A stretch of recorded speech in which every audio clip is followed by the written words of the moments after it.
Hi friends, today's story is called When Charlie McButton Lost Power, and this is one of our PBIS books for the month of April. Charlie McButton had likes and like-nots. The things he liked involved handsets and bots, computerized games where he battled bad creatures. The things he liked not didn't have blow-up features. Then one day a thunderstorm blew into town and brought his tech empire tumbling down. A lightning bolt struck an electrical tower, and Charlie McButton, his whole world lost power. He looked left, he looked right, and his heart filled with dread. The TV, the lights, his clock were all dead.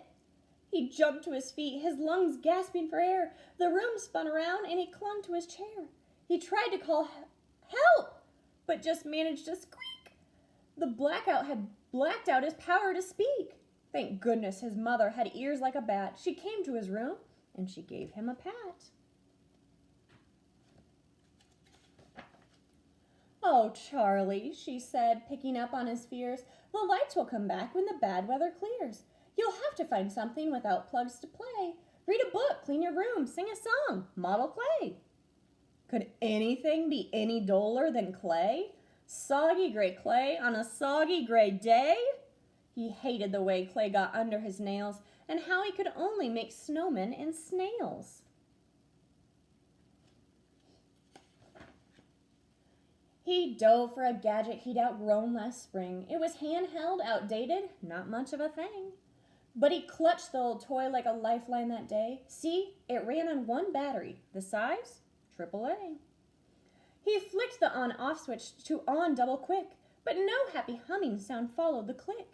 He unlatched a hatch and his blood turned to ice. "The battery is gone from my backup device!" World records were set in the 10-meter dash. Hours away down the hall, he flew like a flash, seeking one battery, just one AAA, that would rescue one boy from a gray day of clay. But just when his search nearly drove him insane, he ran past the bedroom of Isabel Jane. His 3-year-old sister was happily walking, a doll back and forth, and the doll, it was talking!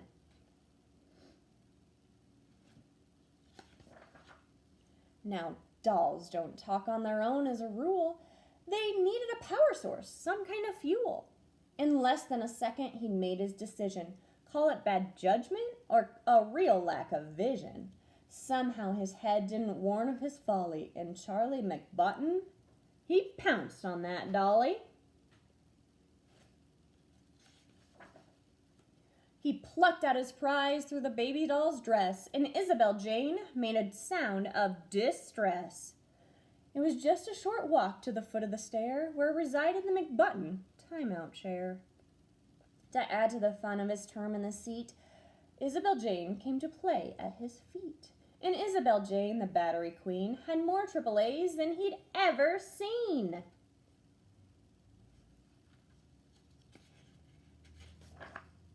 They powered her puppies, they powered her clocks, they powered her talkative alphabet blocks.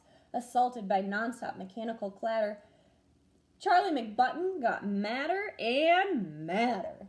He snapped at his sis from his timeout zone. "How come you can't ever just leave me alone?"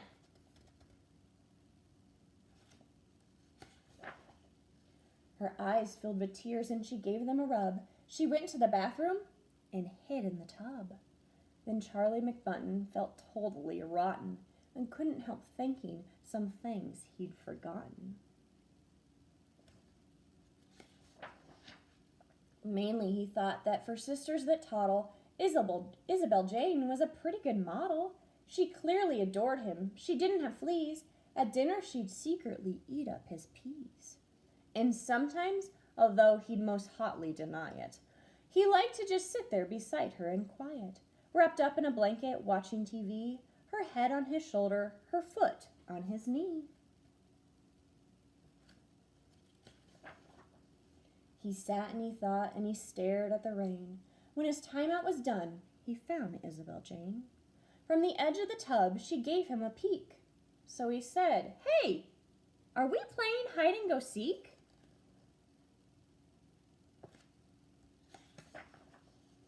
She was happy at once and ran into the hall, as she loved playing hide-and-go-seek most of all. They took turns being it and counting to 10. They hid in the plants and the guinea pig pen. And when he found Isabel Jane in her quilt, they decided a big blanket fort should be built. Then the gloom made him think about dragons and spells. So Charlie became the great wizard McSmells, and Isabel Jane, who desired a role, magically changed to his faithful old troll. Between tracking down dragons and brewing up lizards and handling the day-to-day business of wizards, like forging his faithful old troll a new sword, Charlie McButton forgot to be bored.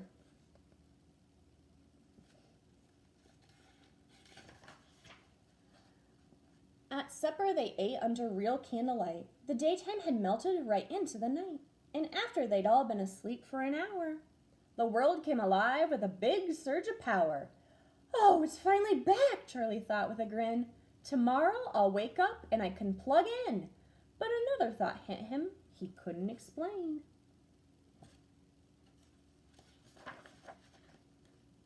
I might also find dragons with Isabel Jane.